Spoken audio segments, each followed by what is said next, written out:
Ahora queremos conversar sobre algunas memorias escritas por autores célebres de la literatura del siglo XX.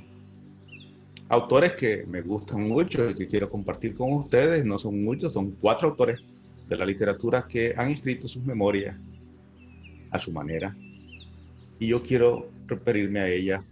Y me parece que si alguien quiere escribir sus memorias, yo sugeriría que leamos a estos 4 autores, estas 4 obras de estos autores, porque me parece que tienen una manera inteligente, agradable, útil de contar su vida. Y ahí también, en esa manera de contar su vida, hay experiencias que a veces son comunes y ordinarias. Y uno se sorprende cómo estos genios de la literatura a los que me voy a referir, bueno, han tenido circunstancias tan simples, tan cotidianas como todos nosotros. Y cómo han salido adelante en su vida y han logrado un éxito notable en sus aportes a la humanidad.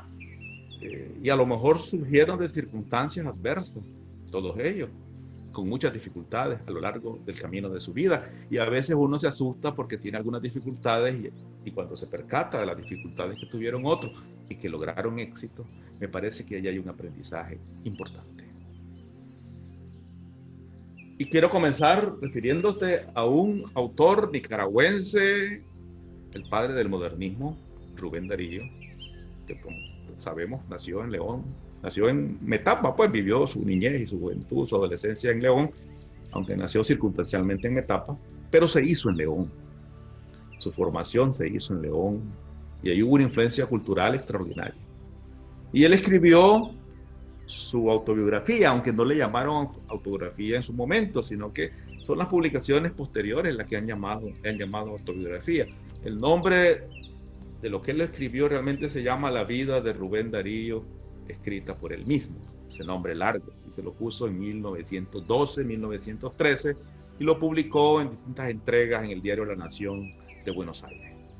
Esas memorias fueron dictadas, es decir, él tenía una micrógrafa y ahí dictó sus memorias de la manera como se fue acordando de sus memorias, incluso con algunas incongruencias cronológicas, lo cual no es importante, pero con una belleza y una simplicidad extraordinaria, útil, con anécdotas importantes y menos importantes, pero articuladas, digamos, en general.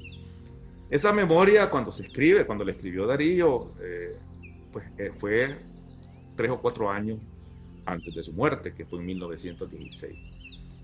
Darío tenía, cuando escribió las memorias, 45, 46 años, en esos 2 años, 1912, 1913, y Darío muere, digamos, 3 años después, a los 49 años de edad recién cumplido. Entonces, sus memorias fueron escritas 3 años antes de su muerte.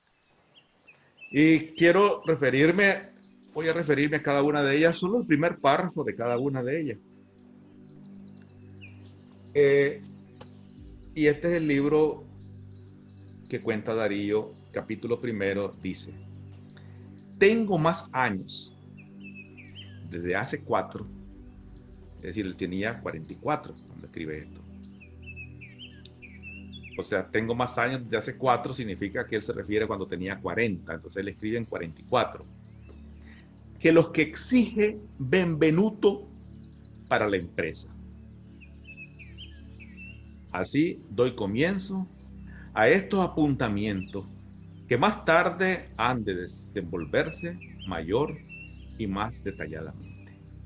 Este primer párrafo de Darío se refiere a un autor, Benvenuto, un autor florentino, italiano, del Renacimiento, del siglo XVI, escritor y escultor. Y Benvenuto Cellini. Y Benvenuto Cellini escribió su autobiografía en el siglo XVI.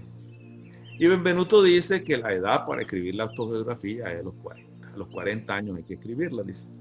Claro, ubiquémonos la esperanza de vida de aquel entonces. La esperanza de vida andaba por 40, 35 años. O sea, 40 años era el fin de la vida promedio de las personas de aquel entonces. Ya en tiempos de Darío, a principios del siglo XX, la esperanza de vida andaba cercana a 40, 42 años. Claro, si hablamos ahora, a principios del siglo XXI, esa esperanza de vida a nivel global anda por los 78, 79 años de edad, depende de la nacionalidad, pero estamos hablando en general más de 75 años. Por lo tanto, hablar de 40 años, alguien dice, está chaval, está joven. Pero Benvenuto decía que la edad para escribir es 40, por eso yo he dicho que a partir de 40 deberíamos pensar escribir nuestras memorias y comenzar a escribir nuestras memorias, porque puede ser que se pierdan en el tiempo y en la cabeza. Entonces, este Benvenuto Cellini, al que refiere Darío, fue discípulo de Miguel Ángel y escribió sus memorias en aquel entonces. Entonces Darío dice que ya se le pasaron 4 años, es decir, está en 44, 43, 44, y entonces le escribe en ese momento de su vida. Afortunadamente las escribió porque 3 años después había fallecido. Pero el primer párrafo del texto, aparte de ese párrafo introductorio donde señala esa aseveración, dice lo siguiente: en la Catedral de León de Nicaragua, en la América Central, se encuentra la fe de bautismo de Félix Rubén, hijo legítimo de Manuel García y Rosa Sarmiento. En realidad, mi nombre debía ser Félix Rubén García Sarmiento. ¿Cómo llegó a usarse en mí, en mi familia, el apellido Darío? Según lo que algunos ancianos de aquella ciudad de mi infancia me han referido, mi tatarabuelo tenía por nombre Darío. En la pequeña población conocíale todo el mundo como Don Darío. A sus hijos e hijas les decían por los Darío. Y fue así desapareciendo el primer apellido a punto de que mi bisabuela paterna firmaba ya como Rita Darío. Y ello, convertido en patronímico, llegó a adquirir valor legal, pues mi padre, que era comerciante, realizó todos sus negocios ya con el nombre de Manuel Darío. Su padre se llamaba Manuel García, su padre biológico. Y en la catedral a que me he referido, en los cuadros donados por mi tía doña Rita Darío de Alvarado, ya se escribió su nombre de esa manera. Es importante señalar que Darío comienza la historia de su vida con León de Nicaragua, con la Catedral de León, su bautizo, y con la aclaración de su nombre. Fue inscrito como Félix Rubén García Sarmiento, pero él se llama Rubén Darío y así lo conoció el mundo en su época y así lo conoce la literatura universal. Bueno, así comenzó Darío su autobiografía. Hay otro libro de Darío que fue escrito antes, aunque no se llamó autobiografía, pero es El viaje a Nicaragua intermezzo tropical. Es una crónica de viaje, pero tiene rasgos biográficos, autobiográficos de Darío también importantes porque está vinculado con sus emociones, con sus apreciaciones, con su retorno a Nicaragua en 1907, aunque el libro salió 2 años después. Pero ese acontecimiento de 1907 de Rubén Darío marcó el reencuentro con la patria que había dejado 15 años, durante 15 años, en su viaje por Argentina, por España y por Francia. Entonces, este libro, El viaje a Nicaragua, intermezzo tropical, de Darío, en ese tiempo Darío tenía 42 años, es decir, 2 años antes de escribir su autobiografía aproximadamente, y estamos hablando de 7 años antes de su muerte. Y ese viaje a Nicaragua comienza con un párrafo que también quiero mencionar. Dice: tras 15 años de ausencia, deseaba yo volver a ver mi tierra natal. Había en mí algo como una nostalgia de trópico, del paisaje, de la gente, de las cosas conocidas en los años de la infancia y de la primera juventud. La catedral, la casa vieja de tejas arábigas en donde despertó mi razón y aprendí a leer, la tía abuela casi centenaria que aún vive, los amigos de la niñez que ha respetado la muerte y tal cual linda y delicada novia, hoy frondosa y prolífica mamá, por la gran fecundante del tiempo, 15 años de ausencia, y continúa. Es interesante aquí que tanto la autobiografía de Darío como este relato de viaje de Darío, el viaje a Nicaragua, se vinculan con su tierra natal, con León de Nicaragua, con su juventud, con la catedral. Eso marca un acontecimiento importante que nunca Rubén Darío perdió de vista. La identidad nacionalista, latinoamericana, y esos recuerdos sencillos de la catedral, del León, de los amigos y de su nombre en fotografía y de esos vínculos de su nombre son de gran valor porque comienza con ellos la autografía de Darío. Ahora me quiero referir a otro autor de la literatura hispanoamericana, latinoamericana y universal, y es Pablo Neruda, chileno.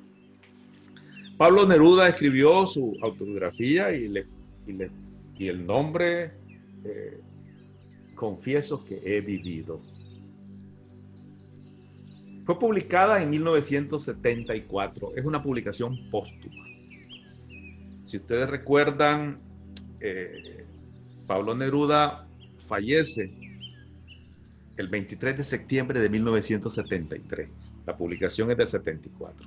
Sin embargo, 10 días antes de su muerte estaba todavía escribiendo sus memorias. A Neruda lo impacta mucho el acontecimiento trágico en la historia de Chile, el golpe de Estado contra Salvador Allende, una circunstancia dramática y vergonzosa para Chile y para América Latina, el 11 de septiembre de 1973. Un golpe de Estado sangriento, militar, que derrocó a un gobierno constitucional y democráticamente electo, Salvador Allende. Bueno, Pablo Neruda, que era simpatizante, era parte activa de ese grupo político, porque también era político y escritor, fue senador, ¿verdad? Pues también fue afectado por ese efecto, por esa dramática circunstancia. Neruda muere, ¿cuántos días después del 11? Bueno, 12 días después del golpe de Estado. Así que no fue testigo directo, pues no vivió esa crisis política y humana que se desarrolló en ese acontecimiento. Pero estos relatos, que son mucho más extensos que los escritos por Darío, publicado en el 74, es decir, es mucho más reciente. Neruda llega a cumplir la edad de 69 años, es decir, Darío muere a los 49, Neruda muere a los 69, 20 años más de vida. Ya estamos en el siglo, a finales del siglo XX. Y quiero contar pues lo que Neruda escribe en la parte inicial de su texto. Y dice: estas memorias o recuerdos son intermitentes y a ratos olvidadizos, porque así precisamente es la vida. La intermitencia del sueño nos permite sostener los días de trabajo. Muchos de mis recuerdos se han desdibujado al evocarlos. Han devenido en polvo como un cristal irremediablemente herido. Y más adelante dice: tal vez no viví en mí mismo, tal vez viví la vida de los otros. Y al final, la última línea de esa parte introductoria inicial de sus memorias dice: mi vida es una vida hecha de todas las vidas del poeta. Yo creo que esto es interesante porque la verdad es que cada uno de nosotros y cada uno de ellos es consecuencia de todas las vidas, de las vidas propias y de las ajenas, de las vidas presentes y pasadas. Somos una consecuencia de vidas sucesivas, conocidas y desconocidas. Y no importa que no lo sepamos. Cuando escribimos porque aprendimos una multitud de textos y de una multitud de autores. Y cuando hablamos y cuando pensamos y cuando compartimos ideas y cuando construimos lo que hagamos, somos consecuencia de una multitud de personas, aunque no lo sepamos. Bueno, esta es la historia de Neruda, fascinante la manera en que lo escribe y que lo cuenta. Confieso que he vivido. Bueno, un tercer autor que me quiero referir ahora es a un apreciado latinoamericano más cercano en el tiempo, y es Gabriel García Márquez. Gabriel García Márquez escribió con el título Vivir para contarla. Es grueso también, quizás un poquito más extenso que Pablo Neruda, o un poquito tal vez similar, depende del formato de la edición. Vivir para contarla es un relato autobiográfico, pero es una novela autobiográfica, es decir, hay algo de fantasía y de mentiras como hay en todas las memorias que se escriben. Hay imprecisiones, es decir, hasta dónde es realmente cierto así, o así se recuerda, o así se quiere recordar, o se quiere imaginar uno las cosas. Y así las digirió uno en el tiempo presente, en una memoria que se esfuma, como dice Neruda, y que a veces parece neblina, y hay que irla aclarando, o interpretando, o reinterpretando. Bueno, cuando escribe Gabriel García Márquez, esta memoria tiene 75 años. Fue publicada en el año 2002. 12 años después falleció, en el año 2014, a los 87 años de edad. Realmente esta fue la última publicación importante de Gabriel García Márquez, porque, como todos sabemos, unos años después cayó en demencia senil y perdió la capacidad fascinante de la creación literaria. Entonces, él cierra el capítulo de su creación literaria realmente con esta obra extraordinaria, extensa, donde cuenta de manera realista y ficticia la vida vivida, vivir para contarla. Y comienza con una frase que me gusta mucho. La vida no es la que uno vivió, sino la que uno recuerda y cómo la recuerda para contarla. Y el primer párrafo de esa historia, son las primeras líneas, dice: mi madre me pidió que la acompañara a vender la casa.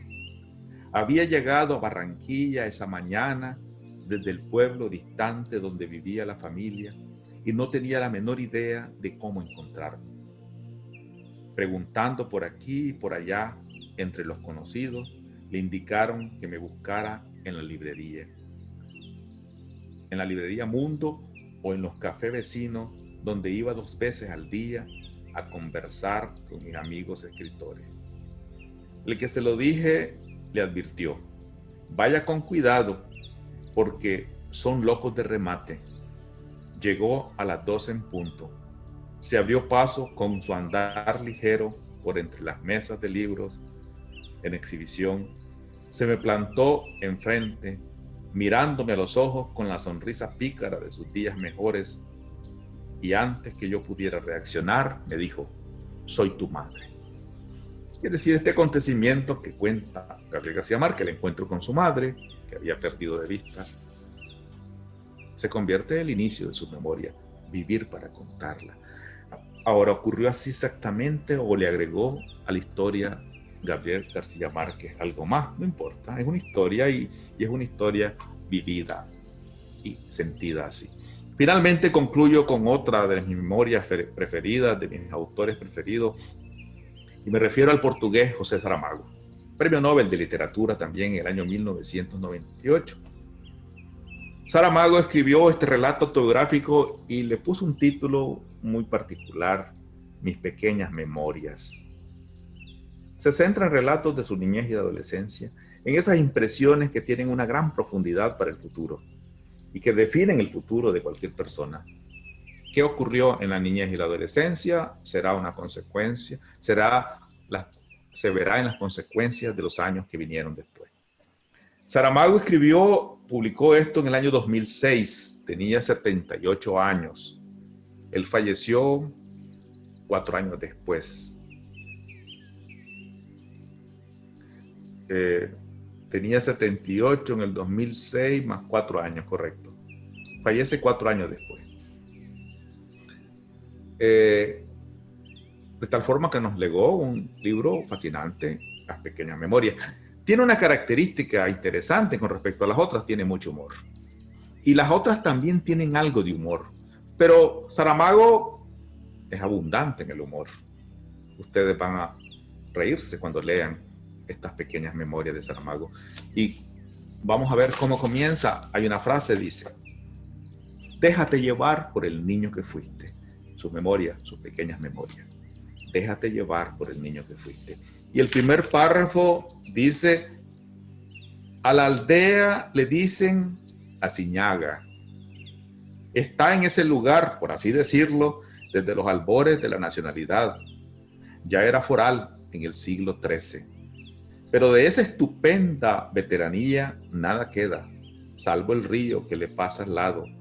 Imagino que desde la creación del mundo, y que hasta donde alcanzan mis pocas luces, nunca ha variado de rumbo, aunque se haya salido de sus márgenes un número infinito de veces. A menos de 1 kilómetro de las últimas casas hacia el sur, el Almóndar, que ese es el nombre del río de mi aldea, se encuentra con el Tajo, al que, o a quien, si se me permite la licencia, ayudaba en tiempos idos, en la medida de sus limitados caudales, a inundar los campos cuando las nubes soltaban las lluvias torrenciales del invierno y los embalses, río arriba, pletóricos, congestionados, tenían que descargar el exceso de agua acumulado.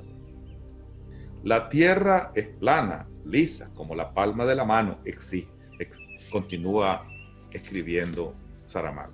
Hay humor, hay picardía, hay inteligencia, hay un humor inteligente. Así es que aquí tienen ustedes en sus manos 4 memorias ejemplares del siglo XX de 4 autores fascinantes. Los 4, bueno, 3 de ellos premio Nobel de Literatura. Rubén Darío, fundador del modernismo a principios del siglo XX. Pablo Neruda, chileno, premio Nobel de Literatura en 1971. Gabriel García Márquez, colombiano, premio Nobel de Literatura también en 1982. Y finalmente José Saramago, portugués, premio Nobel de Literatura 1998. Muchas gracias. Nos seguimos viendo.